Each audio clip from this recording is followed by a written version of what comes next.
ટૂંક સમયમાં આપણા સેલિબ્રિટીઓની મેચ, એના પછી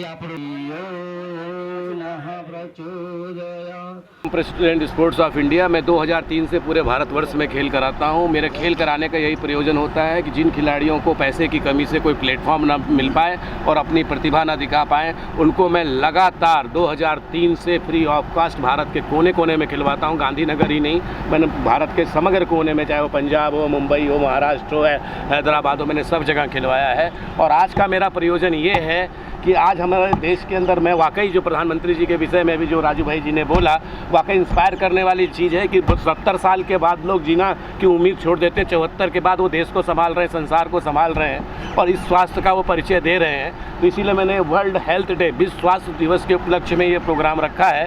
क्योंकि अगर एक लता जी की बात याद आती है जो आखिरी समय पर जो उन्होंने कही थी कि मेरे पास आज अच्छा खाना है लेकिन मैं खा नहीं सकती, मेरे पास बड़ी से बड़ी गाड़ियाँ हैं लेकिन मैं चल नहीं सकती, मेरे पास इतना बड़ा घर है लेकिन उसके किसी कोने में मैं जा नहीं सकती। तो स्वास्थ्य नहीं है तो कुछ नहीं है। लता जी ने आखिरी समय में कहा था उनके पास सब कुछ था, ऐश्वर्य थी, दौलत थी।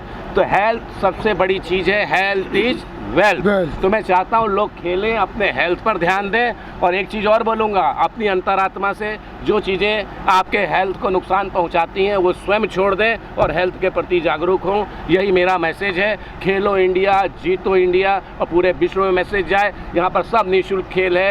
हर खिलाड़ियों को एक मैं चाहता हूँ निःशुल्क प्लेटफॉर्म मिले, वॉलीबॉल में, क्रिकेट में, दरेक खेल में।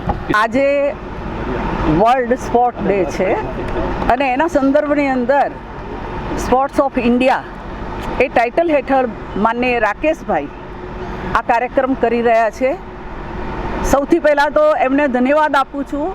સાથે સાથે આ કાર્યક્રમના પ્રણેતા આપણા ગુજરાતના પૂર્વ મુખ્યમંત્રી અને વર્તમાન પ્રધાનમંત્રી માનનીય નરેન્દ્રભાઈ મોદીને આ ખેલો ઇન્ડિયાનો જસ જાય છે।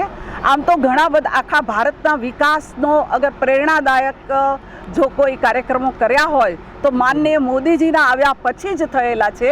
અને આપણે તો જાણીએ છીએ કે ખેલો ગુજરાતથી ચાલુ થયું હતું, આજે ખેલો ભારત ચાલી રહ્યું છે અને એક ભારત શ્રેષ્ઠ ભારત આપણે બનાવવાનું છે।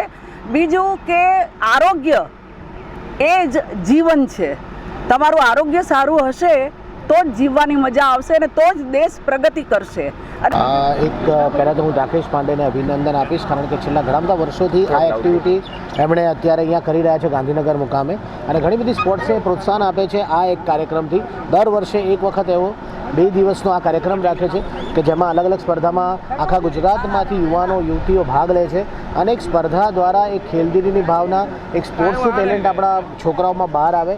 ખેલો ઇન્ડિયા જે આપણા વડાપ્રધાન શ્રી નરેન્દ્રભાઈ મોદીની એક મુવમેન્ટ છે એને બળ આપવા એના ભાગરૂપે અહીંયા આયોજન કરે છે। અમે એમાં દર વર્ષે પાર્ટિસિપેટ કરીએ છીએ, અમને ખૂબ આનંદની લાગણી છે અને અમે એમને ખૂબ ખૂબ શુભેચ્છા આપીએ છીએ। ગાયક કલાકાર હોવાથી ક્રિકેટ રમવાનું થાય ત્યારે કેવો અનુભવ વ્યક્ત થયો? ઓફકોર્સ હું નાનપણથી આપણે બધાની અંદર એવું કહેવાય કે ક્રિકેટ એ આપણા માટે ધર્મ છે અને હું તો સ્કૂલ ક્રિકેટ અને ડિસ્ટ્રિક્ટ ક્રિકેટ રમેલો છું, એટલે મને ખૂબ જ મજા આવે છે ક્રિકેટ રમવાની અને મને જોવાની પણ ખૂબ મજા આવે છે। અને અત્યારે તો એવું છે કે અમે થોડું પ્રોત્સાહન વધારે આપે એના માટે અમે પ્રયત્ન કરીએ છીએ।